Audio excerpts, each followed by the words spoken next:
You're very welcome back. Now, the oldest department store in the country is 175 years old next week. Arnotts was founded back in 1843, and to celebrate this milestone, they've opened a museum to the public with plenty of artefacts and pieces of history on display, as I found out when I took a trip to Henry Street during the week.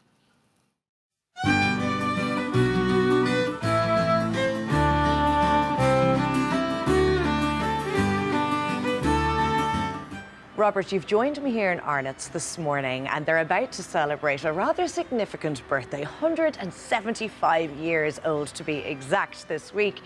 Now, can you give us a bit of an idea, first of all, of Arnotts and its place in history and society in this country? Sure. Well, next week, Thursday the 17th, Arnotts is going to be, as you say, 175 years old.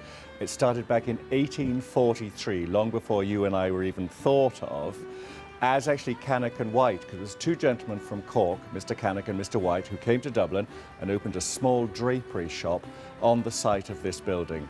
And then a few years later, a very clever Scotsman called John Arnott gave some money to help them grow their business, and that's why he also gave his name to the store. And since 1865, it's been known as Arnott's ever since. Of course, we all know Arnott's as the fashion hub that it is today, a huge department store, but we're going to take a little trip back in time because they do have a pop-up museum here in store, and that's open all summer. That's right, and it's free. Anybody coming to store can come and see it and get a bit of a history of Arnott's and a history of Dublin and of Ireland, because the key thing to remember is this is the oldest store now in the country, so it's part of our culture and part of our history for almost 200 years.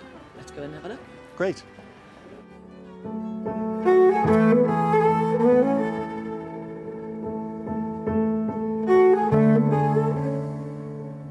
Of course, we can't discuss something that's been in existence for 175 years without thinking back through our rich history. And a date and a year that stands out for everybody is 1916. This building was in the centre of everything. It's around the corner from the GPO. Absolutely. So, was there any effect on Arnott's at that time? Well, there was, but not too serious. We're just outside the area that was really badly damaged. Now, there's a legend that on his way to the GPO, Porrick Pierce stopped here to pay a bill. Now, nobody's issued a definitive denial, so it could well be true. We do actually have a cheque here that he sent to Arnott's a couple of years earlier, so he was shopping in Arnott's at the time. And the other interesting thing about that period as well is that the Irish Citizen Army, which took part in the Rising, it bought the uniforms for its members here, paid £50 for 50 uniforms. When we think about 1916, of course you think about what happened at Easter week, but it was business as usual. It was. So what happened at that period was that the company secretary, who was called Henry Beater, who lived in Rathmines, was coming into Dublin every day to open the store to check that things were going on and what was happening at the time. And this is a letter he wrote to one of his family afterwards, explaining the whole story day by day of what was taking place. And he was dodging the bullets, he was having to go funny ways to get into the building, and he was coming in, he describes what the city centre was like at the time. And ultimately they had to close the store, in part for security, but in part because nobody was shopping, so there was no reason to keep open. And in the very last note, a kind of PS, he remembers meeting Porrick Pierce here 2 years before the Easter Rising. I remember that summer in Dublin. Of course, with Arnott's predominantly being known as a fashion house, there were many famous faces who visited the store throughout the ages too. Absolutely, because so many people have come to visit here, and they've all been captured either on film or in photography, and we have some of them here, like Twiggy in the 60s, and also Jean Shrimpton, who caused a sensation because she wore the first mini skirt, and she had to stand on top of the sales units so people could see her legs.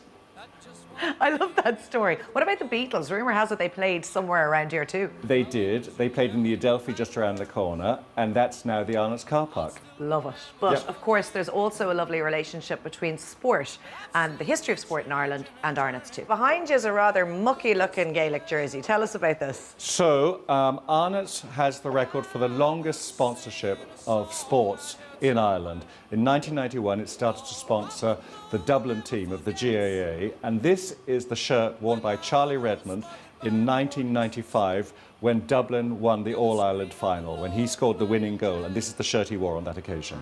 So it's been touched by magic. It has. You might win something yourself.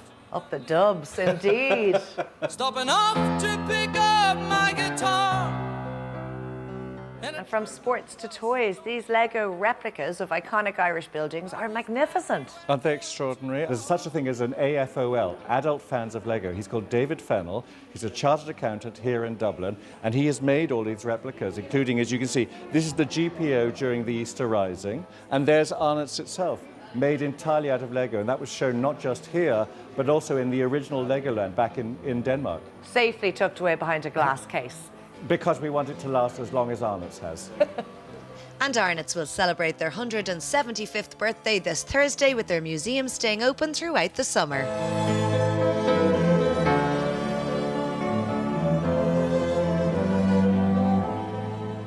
There you I'd say go. you could spend hours potting around that now. Yeah. It is brilliant. Now, I'm a history geek anyway, loved it. And Robert O'Byrne is just fantastic company. Yeah. I spent a few hours in his company, is super, but just the amount of artefacts they uncovered. But sure, 175 years. Yeah, it's Yeah. a long, long time. Memories and collections and artefacts. Yeah, it's I think great. it's amazing. It's amazing. Just you think of it just being a department store, and these places. I mean, Cleary's is gone, and the history that goes with these places, and stuff from 1916. And do you know what? They have a lovely amazing. video there of people talking about when they used to work there. One gentleman's 94, and he's kind of recalling the days that he worked there 50, 60 years ago as well. It's so a kind it's of really nice. part of the fabric of the city. Yeah, and definitely. absolutely.